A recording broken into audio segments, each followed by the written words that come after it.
Kedua, rezeki yang didapatkan dengan bersyukur. Dua, dengan syukur.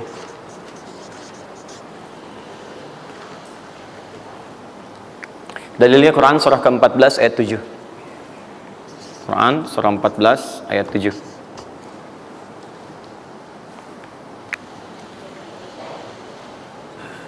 Yang saya kotaki itu yang dihafal ya. Yang saya kotaki itu yang dihafal.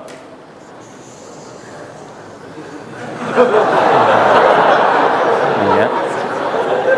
Enggak, ini inti ayatnya. Saya serius, ini inti. Ini harus ada.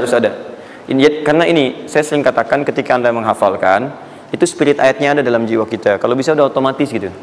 Udah otomatis. Jadi begitu antum mengerjakan itu, antum ingat. Dan ketika antum berniaga pun, antum ingat. Jadi kalau antum sedang misalnya usaha apa, ada sholat tuh, antum refleks sholat. Karena tahu dengan sholat itu rezeki bertambah, bukan berkurang. Jelas ya? Nah, terus kan? Ini Quran surah 14 ayat 7. Saya naikkan ke atas ya. Turunannya, Quran surah ke-9 ayat 103. Saya urutkan berdasarkan amalan. Dan Quran surah 9 ayat ke-60.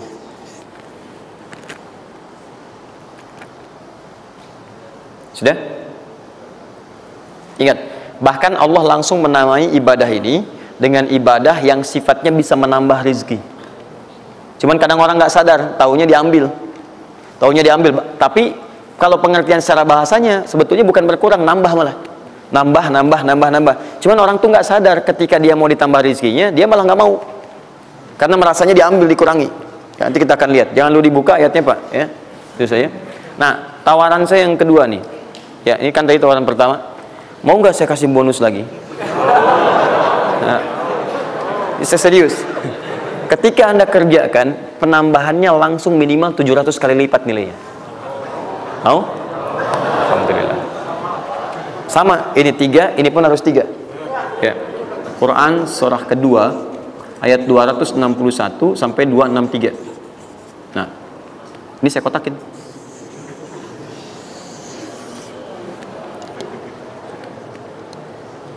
Sebentar.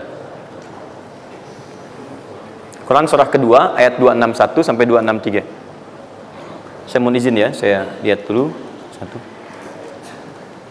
Supaya nggak online maksud saya. Pokoknya Anda online ada masalah dengan saya nanti. Nanti saya kasih di akhir rumus cepat menghafalkan. Sudah? Tahan. 2. Nah, yang ketiga, nanti saya simpan dulu aja supaya Anda fokus yang ini dulu untuk berlatih selama sepekan. Ya, berlatih selama sepekan. Supaya nanti, karena yang ketiga ini lebih cepat lagi. Lebih cepat. Saya khawatir Anda melakukan lompatan langsung pada yang ketiga.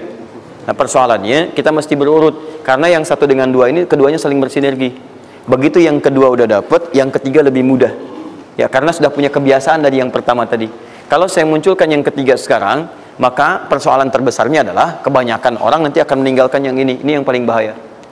Semuanya pada di masjid aja gitu kan, dan sebagainya. Jadi nggak ada di kantor kosong, di bank kosong. Jadi hilanglah kehidupan di muka bumi. Ya. Jelas ya? Nanti kalau ini udah enak, nanti saya turunkan ini yang dikejar oleh sahabat kemudian. Sampai Utsman bin Affan, Abdurrahman bin Auf tuh hobinya cuma nungguin tahajud aja. Nungguin tahajud, datang. Bukan nggak kerja. Karena semuanya sudah melewati batas ini. Ini udah selesai, mereka pindah pada level yang ketiga. Itu kalau tiap malam lomba, dikisahkan oleh Imam An-Nawawi dalam kitabnya Tibyan, itu lomba dengan Abdurrahman bin Auf, Tamim Ad-Dari, itu tiap malam paling minimal sekali khatam Al-Quran dalam tahajudnya. Tapi dahsyatnya, besoknya, sekiannya itu selalu datang. 60, kalau kita sekarang 60 kontainer datang, isinya emas, perak, berlian, macam-macam. Ya, kebayanglah kalau ke PTM datang 60 kontainer isinya emas, perak. Makanya nggak ada yang dikasih lagi sekarang.